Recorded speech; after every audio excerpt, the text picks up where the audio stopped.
ministro do Interior da Turquia declarou que Israel um dia estará sob domínio turco. Agora, é claro, um discurso inflamado. Um dos principais funcionários do país foi além, dizendo que ora a Deus para um dia ser nomeado governador de Jerusalém. Novamente, nomeado.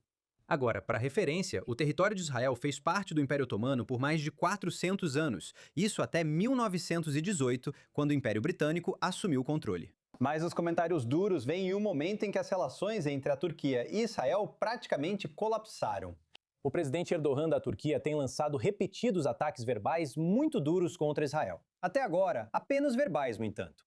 Estamos com o Dr. Sinan Sedi, pesquisador sênior da Fundação para a Defesa das Democracias, falando de Washington, D.C. Obrigado pela presença. É bom debater isso.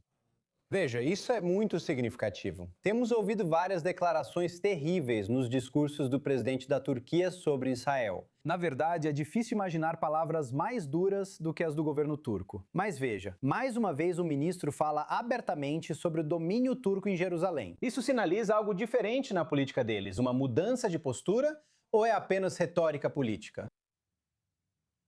Sim, boa noite. É difícil dizer. Eu ainda tenderia a considerar isso como hipérbole e retórica por parte das autoridades turcas. Você está certo. Ele é um alto funcionário do gabinete. Mas você também precisa entender que os ministros do gabinete na Turquia, agora sob o governo de Erdogan, na verdade não significam nada desde a mudança de um sistema parlamentar para um sistema hiperpresidencialista.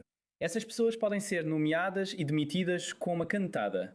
Essa pessoa em particular, o Ministro do Interior, foi um dos mais bombásticos que ouvi em muito tempo, sugerindo que, como você disse, um dia ele espera que a Turquia governe Israel ou as terras sagradas novamente.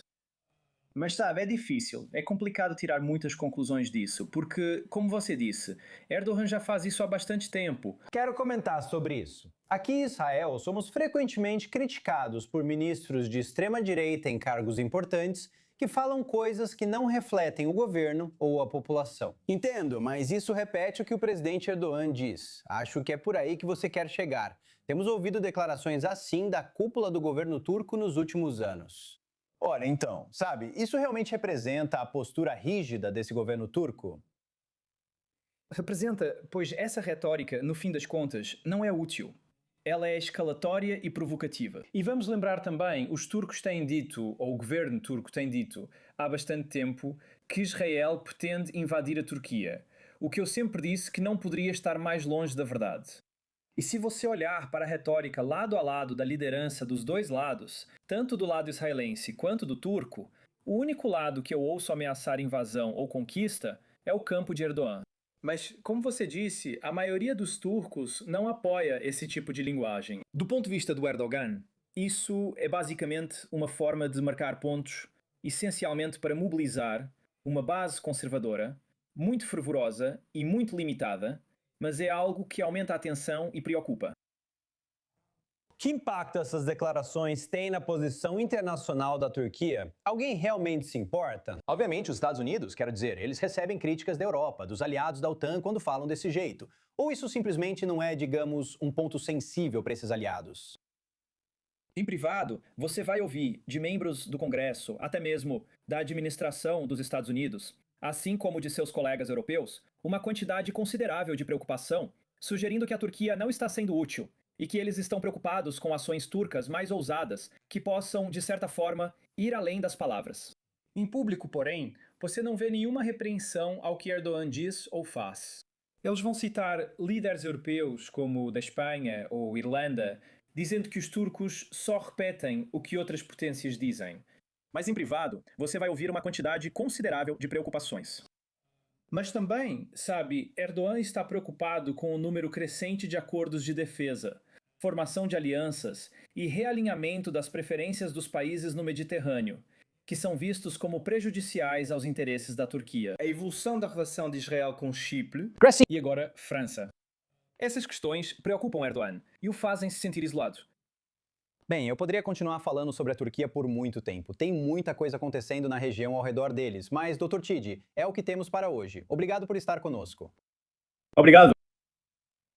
Outro aspecto a ser trazido para a história agora é a resposta dura que veio do governo israelense, especificamente do ministro da Defesa Katz aqui. E eu tenho o nosso correspondente sênior do Oriente Médio, Ariel Osseran, aqui no estúdio conosco para analisar isso e ver, olha, a princípio talvez isso seja apenas mais um caso de retórica bombástica vinda da Turquia, como ouvimos. Se reuníssemos os comentários terríveis dos discursos do governo turco nos últimos anos, este estaria entre eles. O governo israelense está respondendo duramente.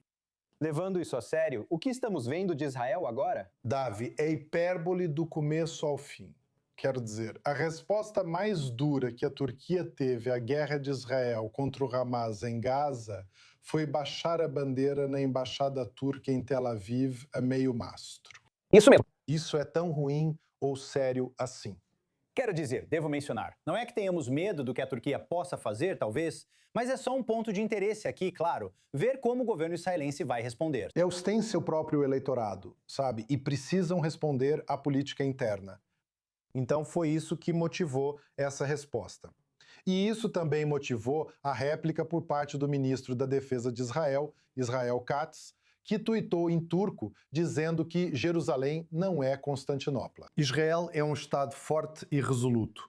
Já provou sua capacidade de se defender contra qualquer ameaça, dizendo que você e o Império Otomano, com o qual Erdogan sonha, já colapsaram e nunca voltarão. E você está trabalhando para arrastar a Turquia de volta a um rumo obscuro e retrógrado. É uma escolha interessante, quero dizer, atacar, você sabe, Erdogan e seu governo novamente. Parece ser, obviamente, uma política neste momento não deixar essas coisas caírem no esquecimento. Você sabe, fora do radar. Esses são políticos. É isso que eles fazem. É assim que construíram suas carreiras. E é assim que tentam se manter relevantes. No final das contas, com ataques em palavras, a resposta israelense seria uma retaliação em palavras, mas não passa disso. E eu não acho que devemos interpretar mais do que isso. Apesar de, você sabe, ser uma pena que as relações entre Israel e a Turquia não sejam prósperas, porque eu já estive na região. Acho que Israel e a Turquia têm muito em comum para combater o radicalismo islâmico. A Turquia foi aliada regional próxima de Israel por décadas, até então. Um dos primeiros países a reconhecer Israel e sua fundação. Então, no fim das contas, estamos vendo que, mais uma vez, Erdogan e seu gabinete estão sendo atraídos para o campo islamista radical, e a política interna está sendo priorizada em detrimento de Israel. E aqui Israel continua mostrando que não vai ficar calado diante dessa retórica.